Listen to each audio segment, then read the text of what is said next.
such a thing? Who has seen such things? Shall the earth be made to bring forth in one day, or shall a nation be born at once? For as soon as Zion travailed, she brought forth the children. Shall I bring to the birth and not cause to bring forth? Shall I cause to bring forth and shut the womb? Rejoice ye with Jerusalem and be glad with her, all ye that love her. Rejoice for joy with her, all ye that mourn for her. Hello, good morning. Welcome to Line by Line Bible Studies. The poor recording on those from Isaiah 66 is because it was a live performance, and and those are not always exactly right because I'm just getting up there and performing one song in a church, and they're not necessarily ready to capture the moment. All right. So let's read through chapter 66, get our bearings again. We're going to pick it up generally with verse 7, but we will keep it in context. He's promised his new heaven and the new earth in chapter 65. The things that will, the era of peace and labor. So the image of heaven, the people of idyllic wasting of time and of indulgence in every carnal passion, is a ridiculous caricature of just the lust of human indulgence. It's like that's not what heaven is at all proposed to be in the scriptures, and the scripture certainly speaks more of heaven than it does of hell. I'll tell you that. So we should know better, is what I'm saying. We ought to know better. It is somewhat bizarre that, like I said, there was a show on heaven, and the president of the National Association of Evangelicals, Haggard his name was, got up there and said, it's like a big buffet, and you can eat as many pastries and never get fat. As many pastries as you want. And so I don't worry about getting fat from eating pastries because I eat exactly how many I want.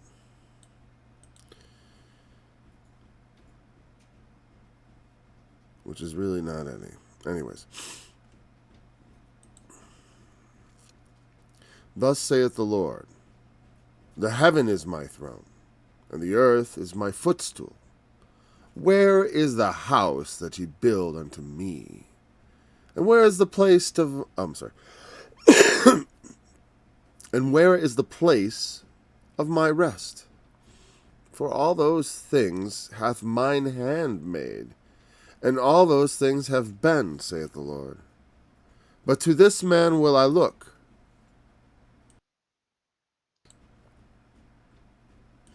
even to him that is poor and of a contrite spirit, and trembleth at my word. He that killeth an ox is as if he slew a man. He that sacrificeth a lamb, as if he cut off a dog's neck. He that offereth an oblation, as if he offered swine's blood. He that burneth incense, as if he blessed an idol. Yea, they have chosen their own ways, and their soul delighteth in their abominations. I also will choose their delusions, and will bring their fears upon them. Because when I called, none did answer. When I spake, they did not hear. But they did evil before mine eyes, and chose that in which I delighted not. Hear the word of the Lord, ye that tremble at his word. Your brethren that hated you, that cast you out for my name's sake, said, let the Lord be glorified. But he shall appear to your joy, and they shall be ashamed. A voice of noise from the city, a voice from the temple, a voice of the Lord that rendereth recompense to his enemies. Before she travailed, she brought forth.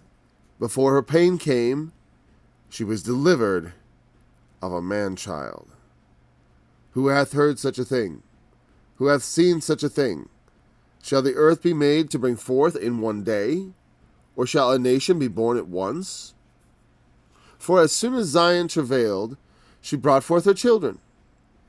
Shall I bring to the birth, and not cause to bring forth, saith the Lord? Shall I cause to bring forth, and shut the womb, saith thy God? Rejoice ye with Jerusalem, and be glad with her, all ye that love her.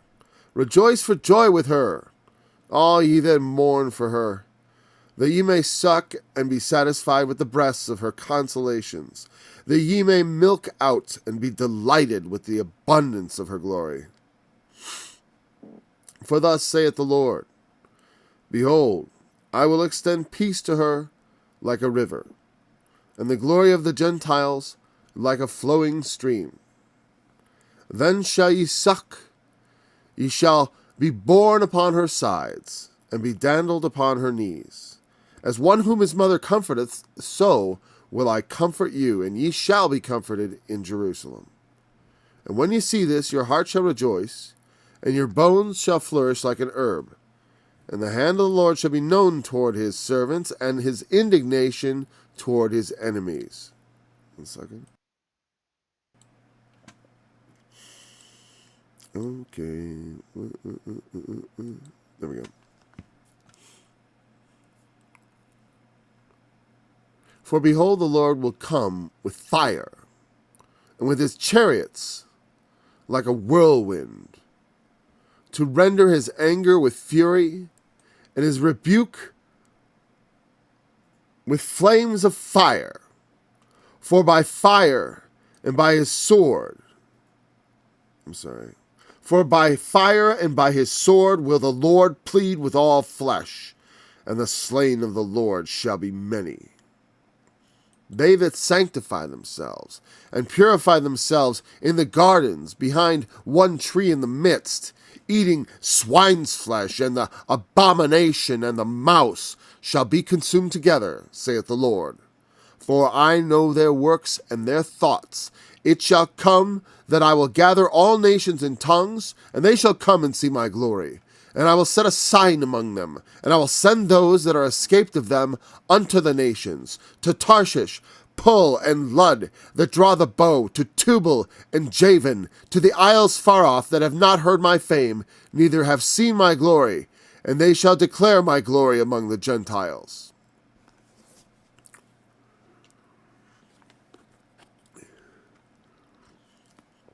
And they shall bring all your brethren for an offering unto the Lord out of all nations upon horses, and in chariots, and in litters, and upon mules, and upon swift beasts, to my holy mountain, Jerusalem, saith the Lord, as the children of Israel bring an offering in a clean vessel unto the house of the Lord.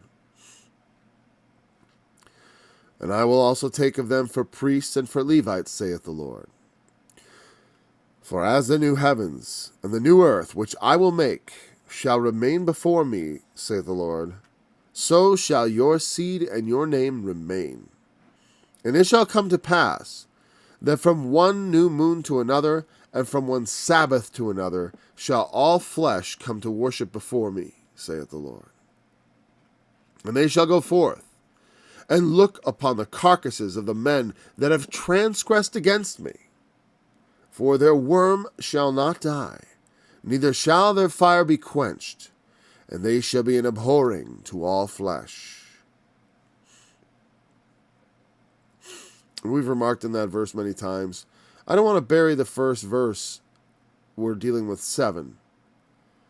Because there were a lot of things I could go over the first 6 verses 100 times. Because if I keep reading those every day, it will just inspire me again. As I'm listening to it, But we've explained that sufficiently, and there's always more that could be said.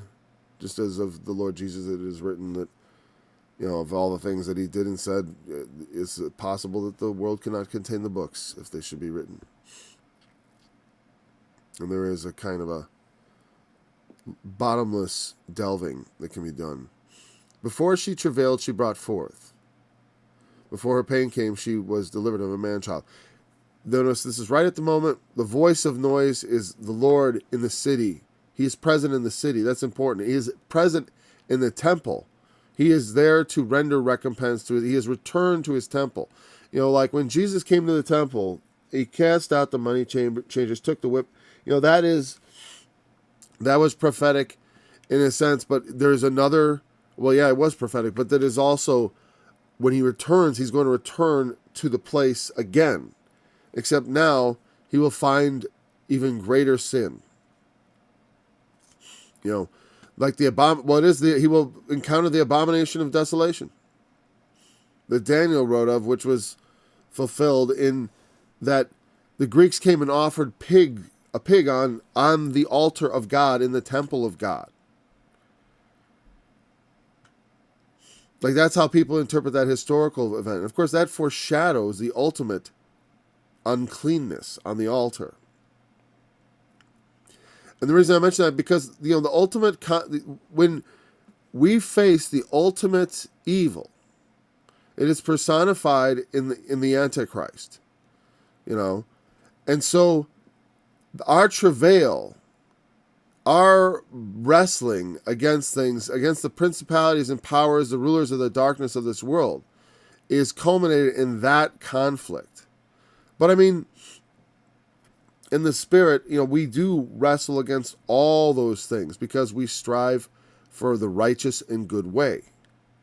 And men are often off on these tangential, because they're fools.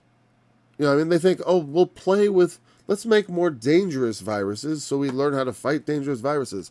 It's just like in the movies. They just are completely insane. And I think the movies were written because people anticipated this, but they're also in the scriptures. So it's like we know because you see lessons like the Tower of Babel, Sodom and Gomorrah. All you have to do is extrapolate the same types of behaviors into the future, and you see the men of today. We live in a modern Sodom and Gomorrah. They want to get right up in you, man. They want to know all about you. They want to control what you do and what you say. And you better do everything the crowd wants you to do. Come out here. Bring them out that we may know them. Even though I know that means sodomy, it also just is such an affront. I can see, like, if my neighbor showed up at my house when I had guests like that, I think it was a pretty egregious thing. But, when people host people that happens these days, because it is modern Sodom and Gomorrah. The attitudes, the unrighteous, the things that when they go after their sins, they think that, I'll just do this one little thing and I'll still be righteous. I'll just allow this. And they are, and that's the thing. Funny thing is that you see in our society, as they abandon Christianity, they become more and more self-righteous. Because we have righteousness of Christ and Christ alone. They must get it from somewhere else. And of course, they look to themselves. And they flatter one another. And it becomes this game of back and forth. And people trade in that kind of garbage. But the travail, you see in the book of Revelation, there's this woman in chapter 12. It's a very important chapter, and it gives you like this sort of perspective on the story that's different than much of the book of Revelation. But there's a woman. Behold, there was a great wonder in heaven. Maybe I should just bring it up. Because it is what we would be considering here. I just have a nice little... That's good. There's that woman clothed with the sun, the moon under her feet, and upon her head a crown of 12 stars. The 12 representing Israel, or the 12 apostles. A lot of people argue, for the Catholics, they're like, it's Mary. Which is, and they get mad at me when I say stuff about that. I don't want to be hostile, but I don't think, like I said, I know symbolically Mary, much like on the evil side, Nebuchadnezzar was Antichrist in his way, as were many other figures throughout history, typologically connected to the ultimate idea of the enemy of righteousness and good. Yeah, they're connected. And so also there's a woman figure who is important in symbolic understanding. And yes, Mary was in that place. She bore the Son of God. So I mean, it's like nothing taken away from her.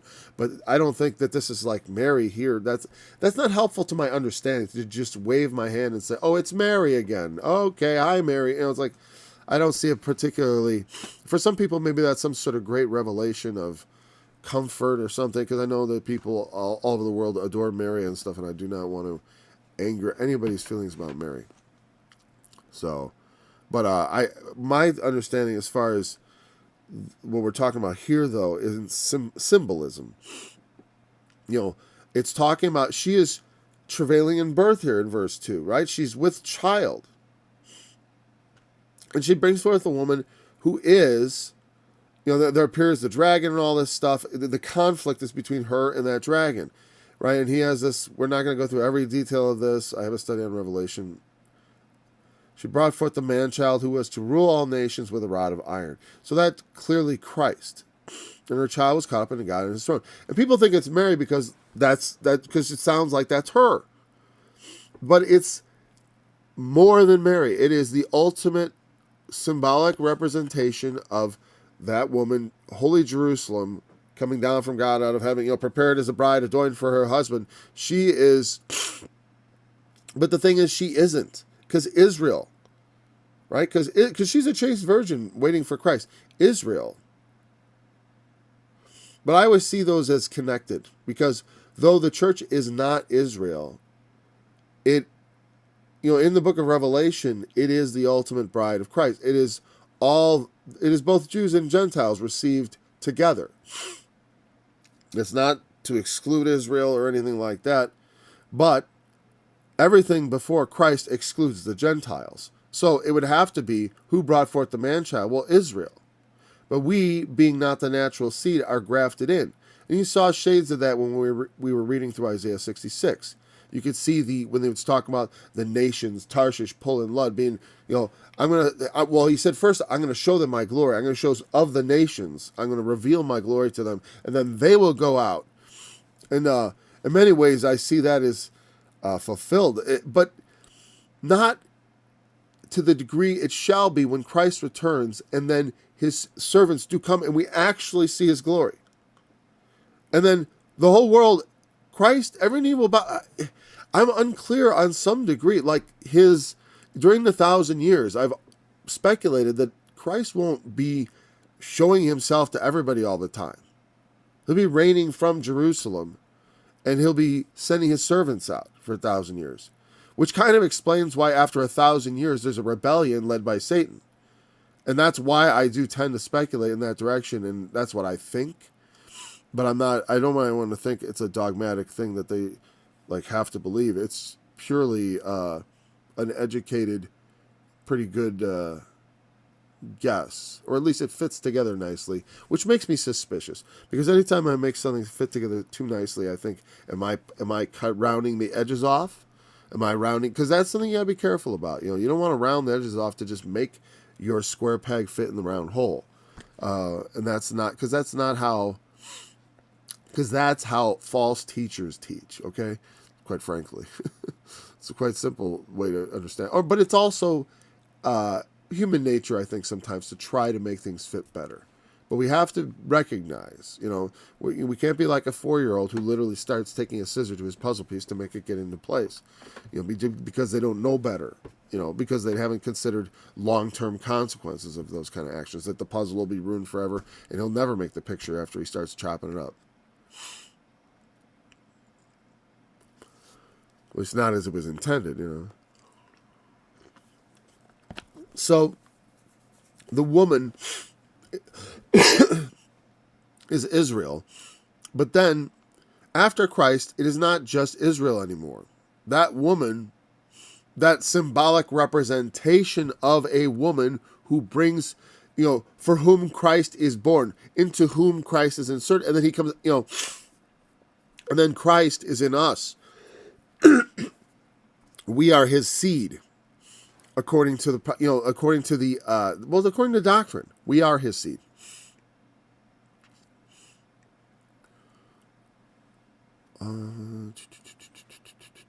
Was there anything? Oh yeah. So wait, let me see. If there's anything else I want on this chapter. There's the war in heaven. We're not gonna.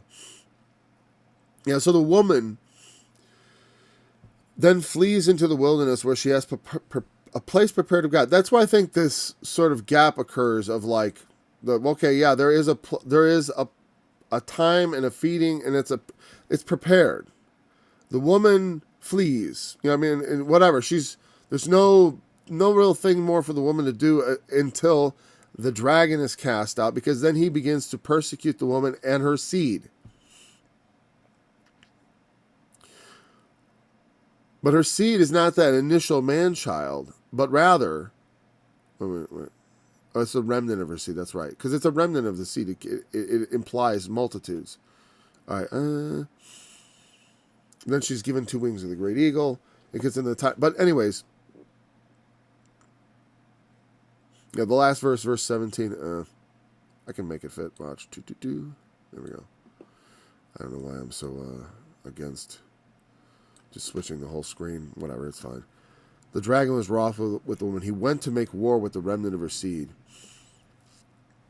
And part of the thing is the earth actually helps the woman. I've had a lot of thoughts on that, speculating. But I don't want to go. We may mention that. All right. So here we are back. Before she travailed, she brought forth. Before her pain came, she was delivered of a man-child. And that is, I think, that because what it is the salvation came forth first. Jesus, before the travail of the woman, there is the woman travailing in that, and the dragon is ready to devour her child as soon as it was born. Right? I'm just trying to see if I can fit this together, because I figured when Revelation was written, it was not, after reading Revelation and Isaiah, you can't help but think that they were fully aware that the two were very intimately connected.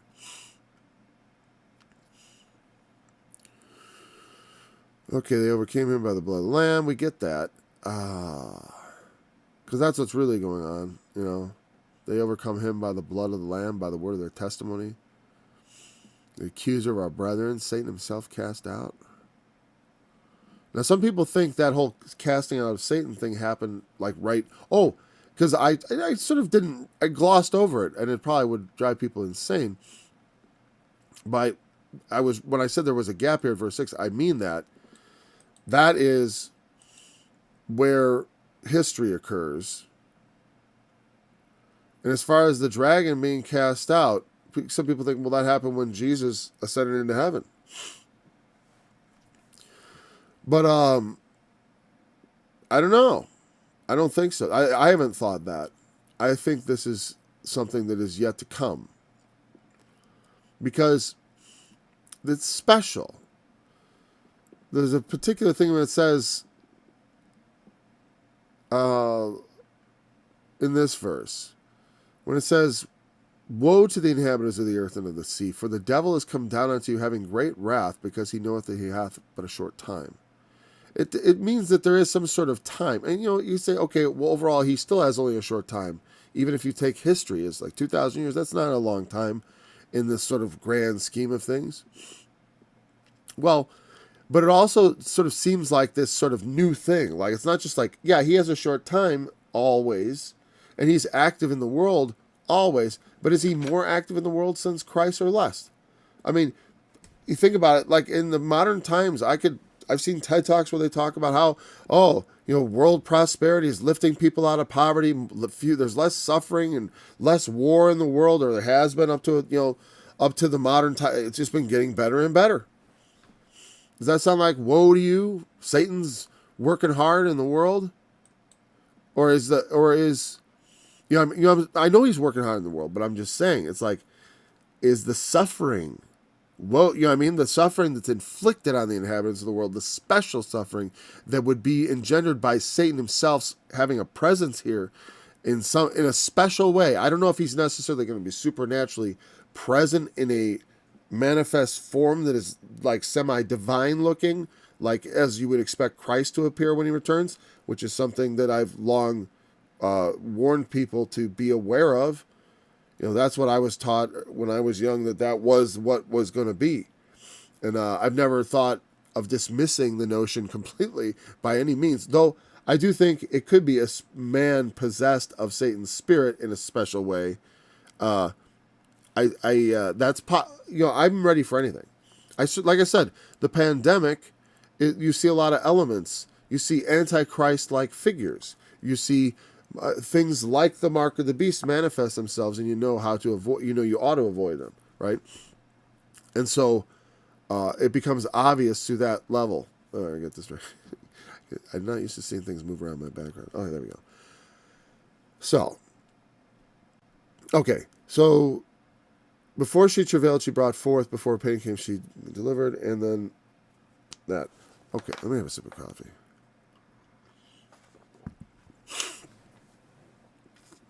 So when Christ returns, he's going to return to a temple where Satan's, captain, I think it is Satan himself. He has captains with him. That's the Locust Army. But I mean, I always just regard it as him. And for the purposes of spiritual understanding, it's there. That is exactly who it is. You know what I mean? So, it's Satan, which means it's the enemy, the ultimate enemy. When you face the ultimate enemy, you know. But you know what lesser enemies look like? You know what a principality or a power or a ruler of darkness in this world looks like? You want to know what a ruler of darkness in this world looks like? Oh, look at the face of Dr. Fauci. There's the ruler of darkness in this world. A ruler. I wouldn't give him, maybe the 10 kings will be 10 doctors. I was thinking it's funny how that old show, Buck Rogers, seemed to get it right. In the future, it was like everybody was wearing like kind of weird bodysuits with rainbow flags on their arm, and the whole place was run by doctors. Because human beings, for some reason, just keel over at wizards, doctors, and religious leaders. Because when they behave like that, they're not behaving like men of science. They're behaving like men of the science of human psychological manipulation and cult-like hypnotism. And Satan will use similar kinds of things. The whole world's going to wander after him and worship him. He will bring a sort of peace.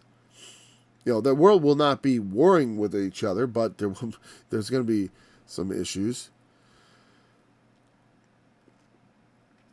The peace that comes, what they will bring? They'll bring we have a sort of, like the peace that comes in those countries where they all agree with each other to oppress those who they object to.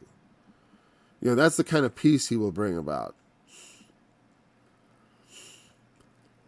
So the idea of before she, meaning that the salvation that God promised in Christ came forth first for salvation. And I think that's why it's before she travailed, she brought forth.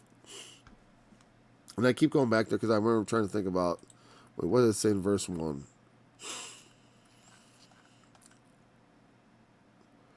She's being with child, travailing in birth, pain to be delivered. Okay.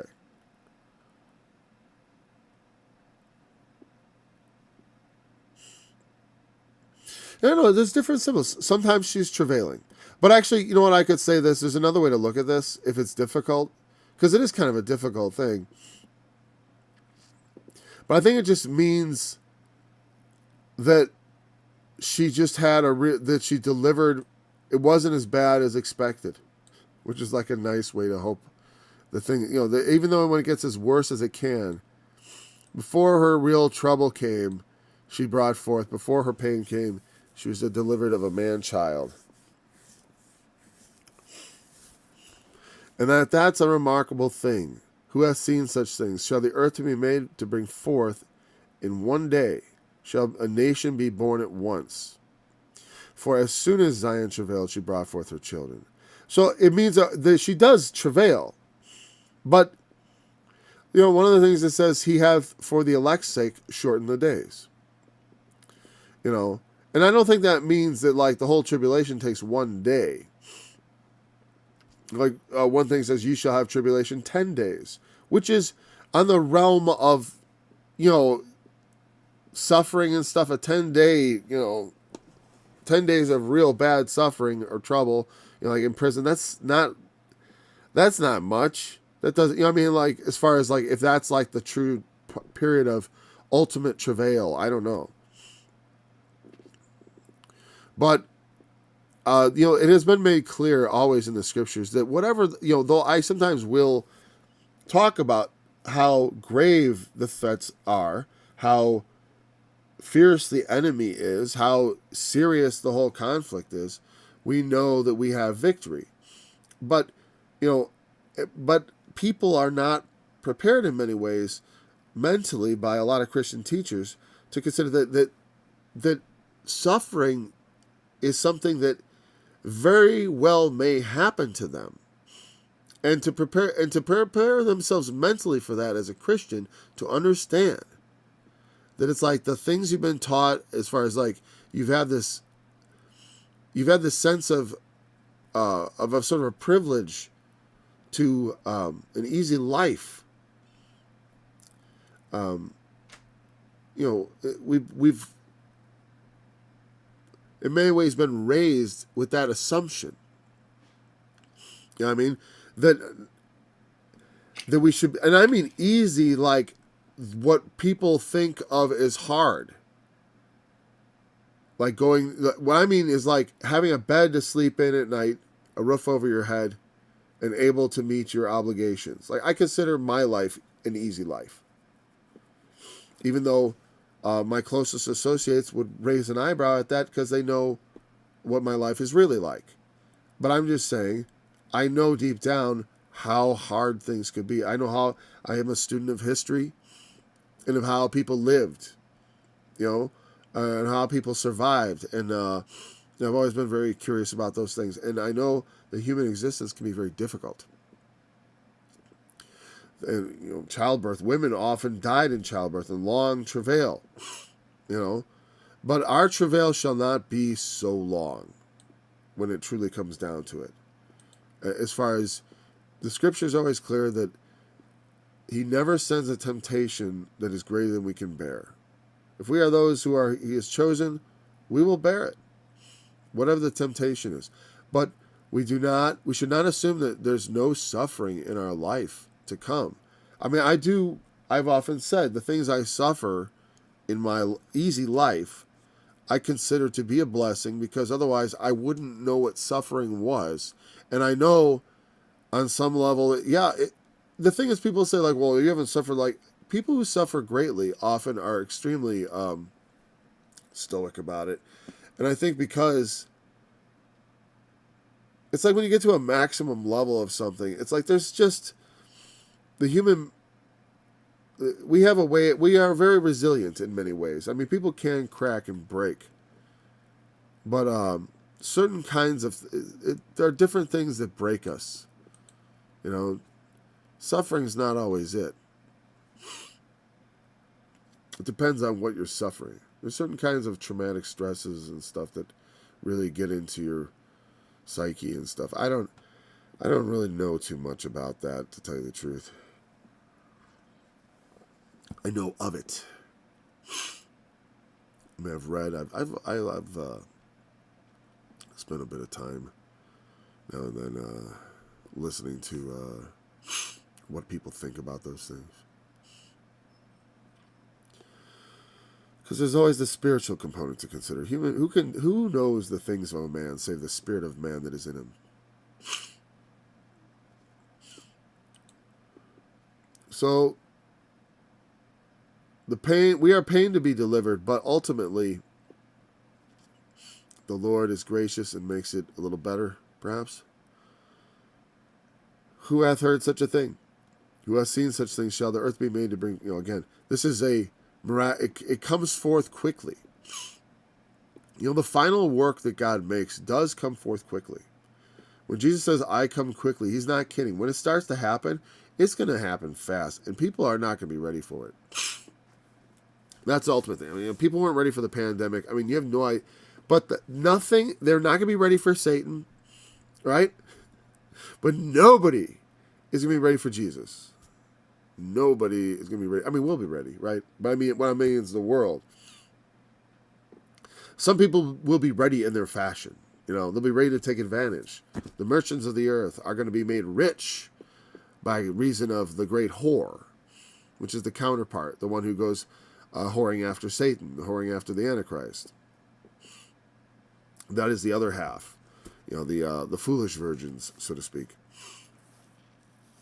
Borrowing from that parable, I'm not referencing it directly because obviously, well, I am. There's a correlation. There's a reason that he uses that, like that.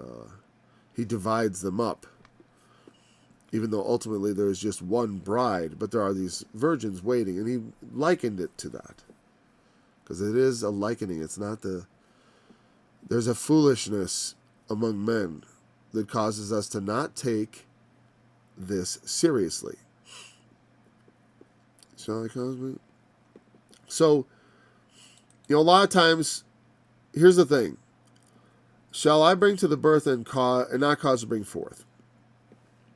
Shall I cause to bring forth and shut the womb? So I'm going to, like, a lot of time, I've been present at 8 births, because I have 8 children.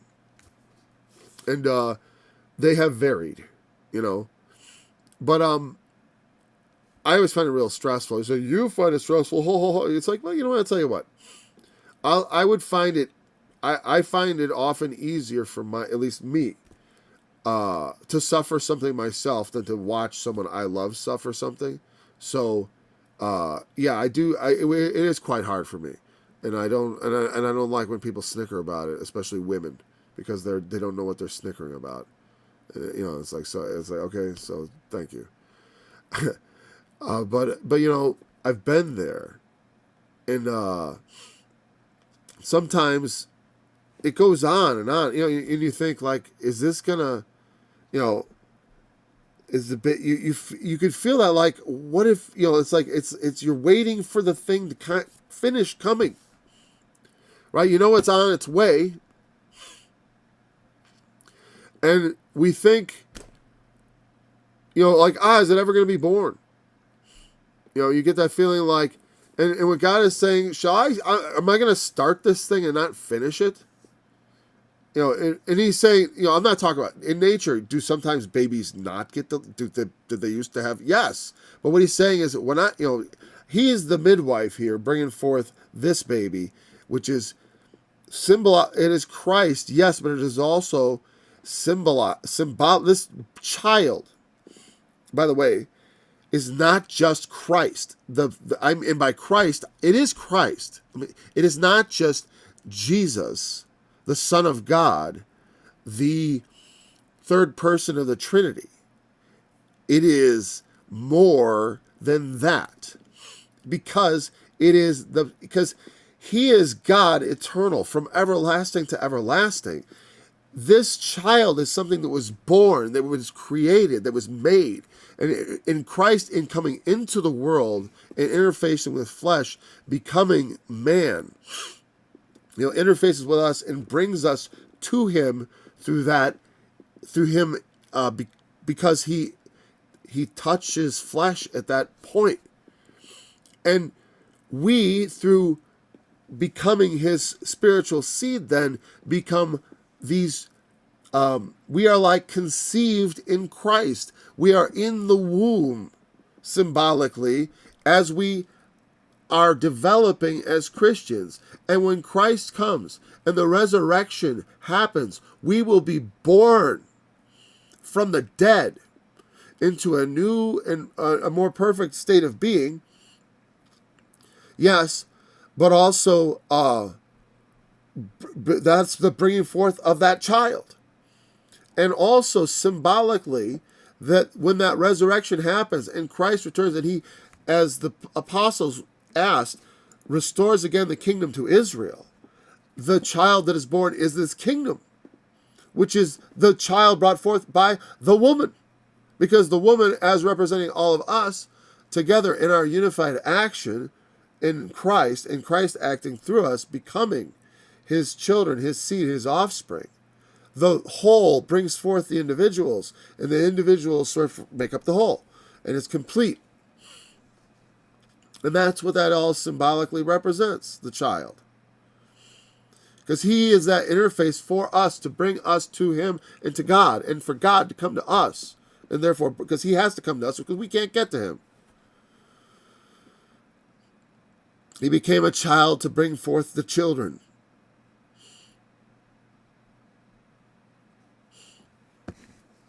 I hope that made sense. I think that I made maybe more sense of it there than I ever have.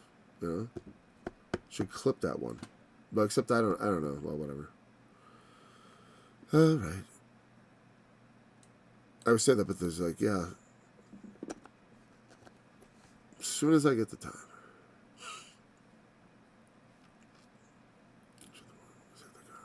Okay, so God is saying, hey, I'm not gonna just start off and then disappoint. We're gonna when the tribulation begins, we're gonna wrap it up. It's gonna take less time than you thought. That's what I think it means. It's gonna be faster than you think. Like he says, a whirlwind of the Lord has gone forth, even a tortuous whirlwind. It shall fall tortuously on the head of the wicked, not tortuously. But there's an implication somewhere in that same passage or a chapter nearby, I forget exactly where, but of the same thing, like the storm, taking by surprise. They will be taken by surprise. All the events will sweep along very quickly. Like, think about what you think about World War II in retrospective, or other events that took just a couple years, like even the pandemic. Once, because it ain't gonna stand up. It's like I said, I don't see how. Like I said, if this is Antichrist, I'm disappointed. I don't think so. Like, I don't think this is the direct antecedent. But could be. I don't know. It would, like I said, it would be leading up to something like a deadly wound, I think, because I don't know, if you had a naturally occurring one world, by men, if it occurred naturally, well, it would, of course, I would look at it as Antichrist, of course, but I don't know if I would see it as the Antichrist final battle and expect Jesus to show up at the end, unless other things began to be in line, unless I could take the prophecies of Revelation and line them up somehow. And not just some of them. It would need to be progressive and obvious, and God would give us understanding. He doesn't do stuff without telling us prophets. It's weird that, the people always say, what are the Bilderbergs saying? And what are the transnational, I was about to, the transnational pagans, what are they up to? The people who with all the money, the billions and billions of dollars, right? I've had the microphone that far the whole time. I'll just leave it here. That way it'll be consistent. They have all this money, and right, they're gonna they're gonna take over the world, right? They're gonna the Great Reset. There we go. We're gonna have the Great Reset, and Bill Gates and one of his other pals and Jeffrey Epstein, he's dead, or somebody. People they're gonna take over, right? Alex Jones, like what's that the Bohemian Grove, and all that stuff, right? And what are they saying? But what are the prophets saying? That's what you should listen to. What are the prophets saying? What do the prophets say about all this? What are the plans of Jeff Bezos? Who cares what his plans are with his billions of dollars? I guess some people want to get into it. Let him do what he wants. He'll probably lose it all if he does that. I don't know. Because it's like, as long as it's not illegal, I'm not a big... People lament the creation of billionaires, but I think we have a society where we're just spawning off billionaires. And when you consider they're printing up trillions of dollars, of course there's going to be billionaires. Especially when you print up trillions of dollars and then shut down all the businesses and then funnel everything to a few people. It looks more like they did it on purpose, honestly. Right? Because that was the biggest... They robbed all of our children and grandchildren of wealth. They will be poorer.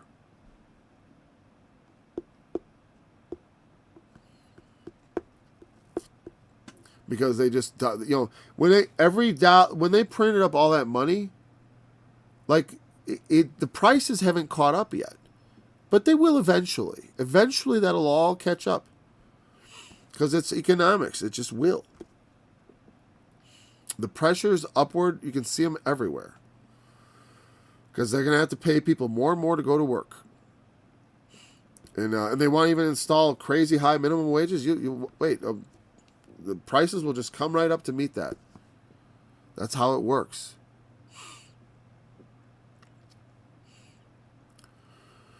Recommended reading, Thomas Sowell, Basic Economics. Very accessible, very easy to read.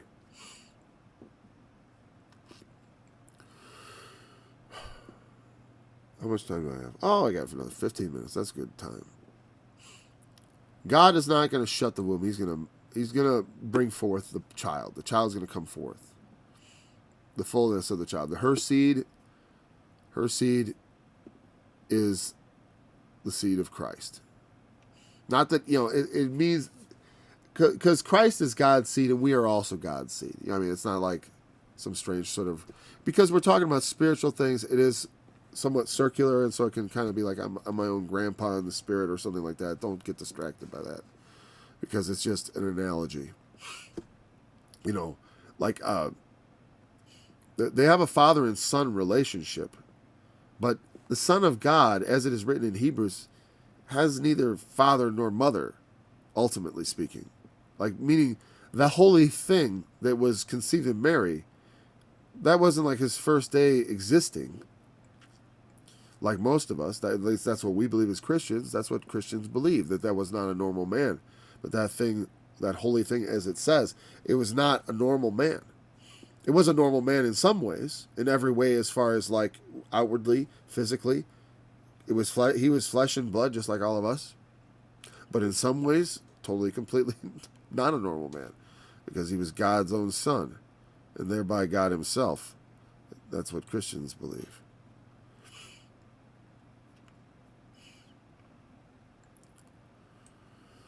They are one, but not one and the same as according to the teachings. We're not going to go deep into that, because let's focus on this verse.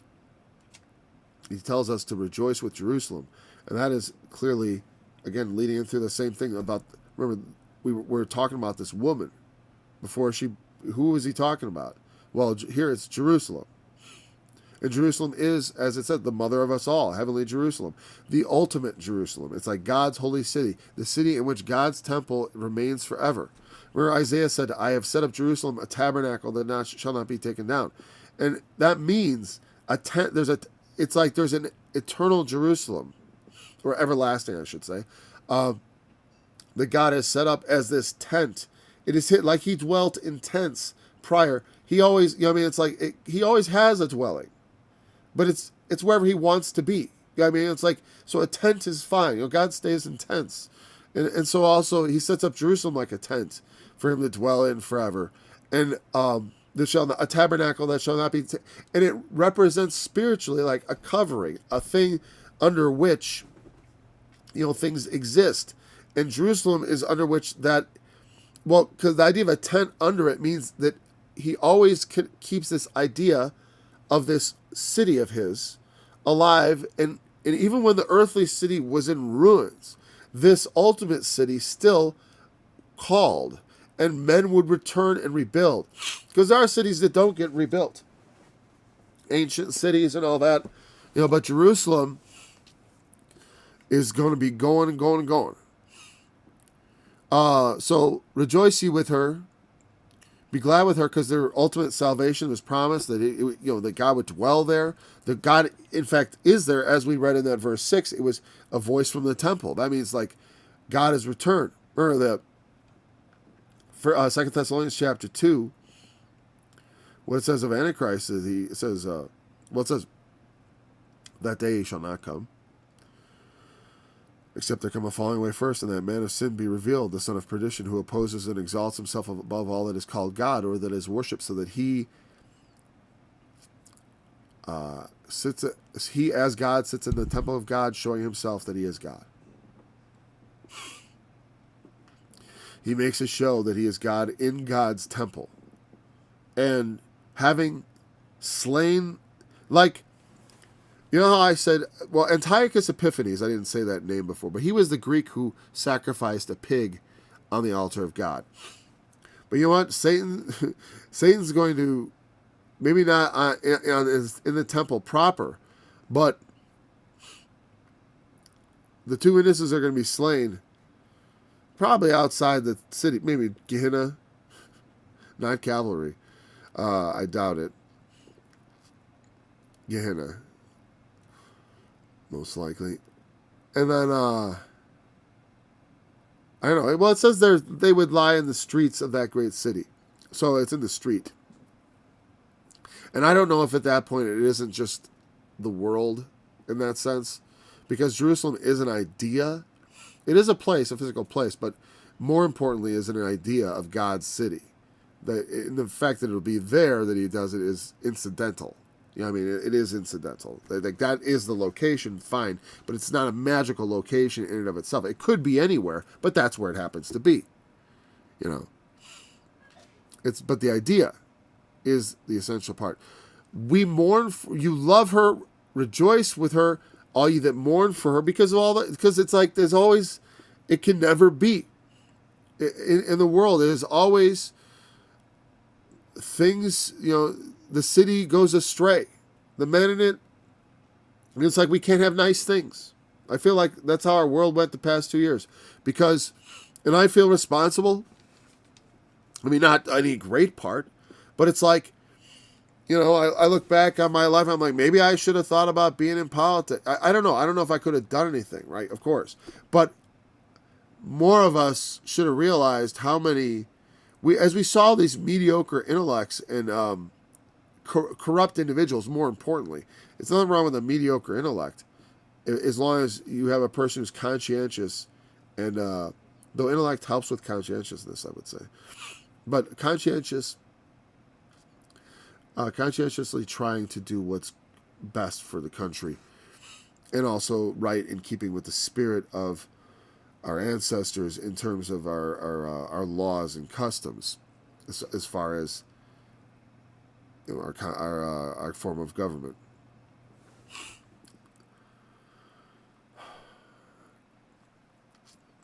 But as I see the world being, you know, like misled in such a just in a way that is, like I shared something on Facebook, just because they just lie to people on the news and stuff and bury the truth, like they were saying that the COVID hospitalizations for children in 5 states was almost double that of adults.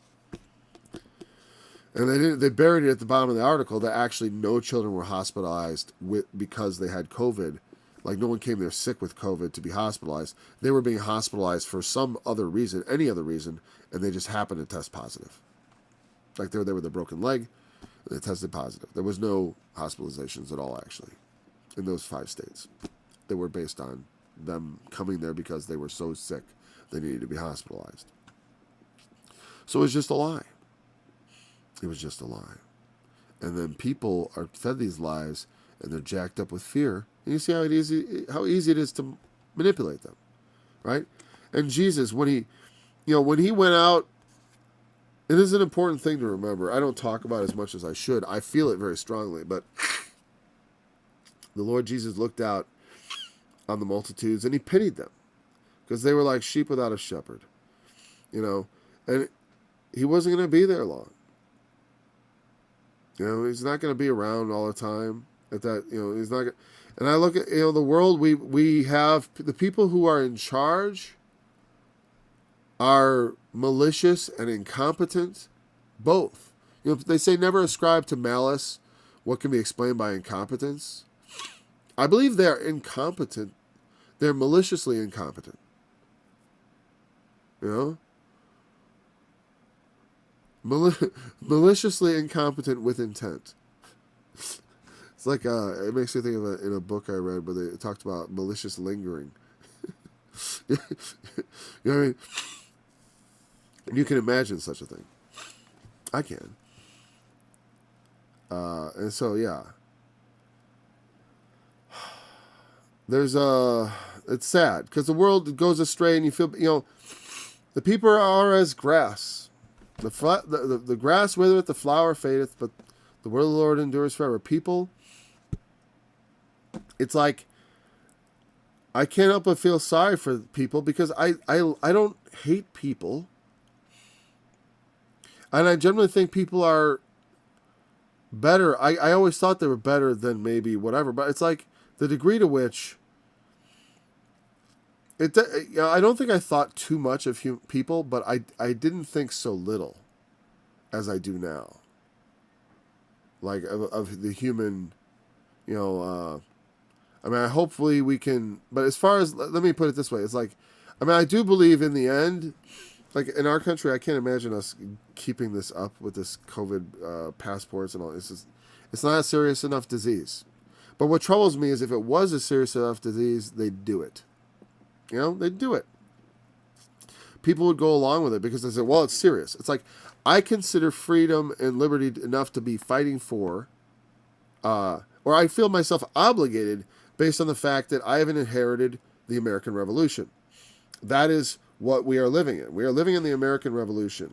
It is this free country we have inherited. And there's another revolution, the Communist Revolution, which is here trying to take it away. And I certainly will not bow the knee to that godless bunch of heathen. And so, yeah, I will fight that tooth and nail. Because, and right at the beginning, and because it's, I don't care how serious the disease is. You don't get a passport. You're not putting that on me. And here's the thing. If it was a really serious disease, I'd go get the life-saving vaccine. Gee, it's like, relax. That's the thing is like, what if? There is none. That's not an issue right now. And honestly, if it was that deadly, it would sweep through us faster than we could react. We already saw that happen. We are at the mercy of such things. So we shouldn't go and make them in the lab. It's stupid. I don't know. There's probably ways to study such things without making superbugs on purpose.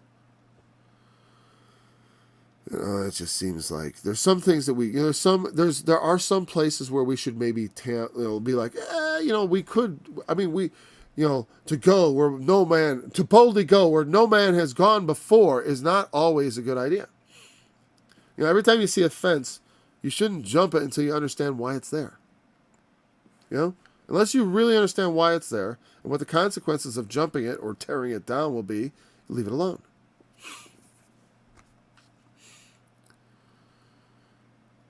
And then it talks about the breasts of the Jerusalem. Breasts. There's a lot of breast talk and sucking out milk. It's very graphic, isn't it? It was very graphic. But the idea of a child being born. Remember, we're talking about the man-child being born, and ye may suck. It clearly identifies who is the child. All ye that mourn for her. All ye that but all those that rejoice with her in her victory. All they that rejoice when Christ returns. You want to have here's your marriage supper of the Lamb. Suck out the milk out of the breasts of spiritual Jerusalem. And be satisfied. And you may milk out and be delighted with the abundance of her glory. She's got lots of milk. Lots of milk. Plenty of milk. To feed the newborn child. Which to me is the millennial kingdom. And some people, or I guess to others, it would be the eternal state. If you're a millennialist, or I don't know how this just doesn't mean anything. I guess maybe because some people are very much like prophecies of the past are in the past, and that's very convenient because you don't have to think about them then, except to say like, well, this is how they were there, but here's predictions of Christ. But that's all we look at in the prophecies because now they're closed.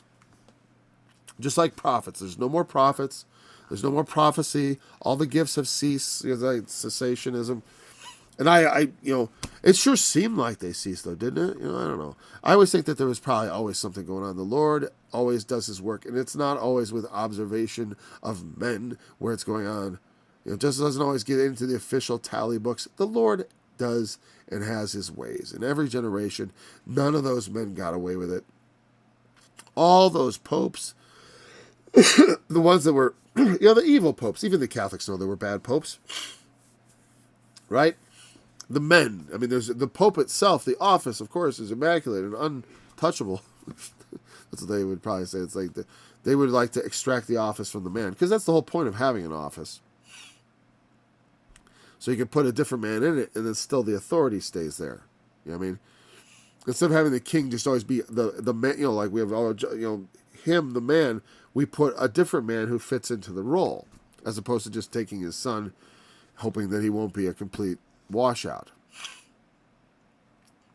So they're the newborn child of the new age, sucking out the milk of Jerusalem, that city. The Holy Jerusalem coming down from God doesn't supposed to come down until after 1,000 years. But there will be a Jerusalem made in the millennium also, I presume. And, you know, it's hard to say exactly how or what. And like I said, on that level, I don't consider precision about that to be a necessity, because it is something doctrinally, I say, it's like I do not expect anyone to get dogmatic about, not on my account, about anything to do with the millennium, but because it's more fun to because we don't have to know precisely. It's written that way, that, you know, we see through a glass darkly. We don't there are certain things for the future. I mean, we see certain things clearly. The Lord has given us understanding to know right and wrong, and a lot of those things we should see pretty clearly, but at least for the big issues, right? But there are some things that are more subtle, and other things that are kind of hidden because they're future, and God has not deigned to inform us with a great deal of the specificity we might like. You know, we would like it to be very specific. Oh, what's going to happen? What's it going to be like? I like the specificity of when he says, they shall build houses and inhabit them. They shall plant vineyards and eat the fruit of them. That sounds great. I'd love to build houses for 1,000 years and plant vineyards. That would be cool. You know, except in a new body or something. I'll help everyone else rebuild. You know, we'll be a new, you know, what would that be like? I like thinking it's going to be this kind of weird, different world for 1,000 years. And so that's my opinion, though, you know. But based on the scriptures, so, you know, it's something interesting. So we'll pick it up with verse 12, because we're out of time. And that's all right. Like I said, we probably go slow. We're going to talk more about this Jerusalem relationship with the born child. We probably won't have to. We'd probably be able to move through this pretty good, since this is a theme we've already kind of picked up on here. And I'll try not to linger too long so we can get through some stuff and maybe finish it up in no more than like 3 more. We'll see. We'll see. It'll take as long as it seems it should when the Spirit allows. Thanks for joining me in this study. I have another sinuses issue, sorry. Thanks for joining me in this study. I look forward to being back tomorrow. Who hath heard such a thing? Who has seen such things? Shall the earth be made to bring forth in one day, or shall a nation be born at once? For as soon as Zion travailed, she brought forth her children.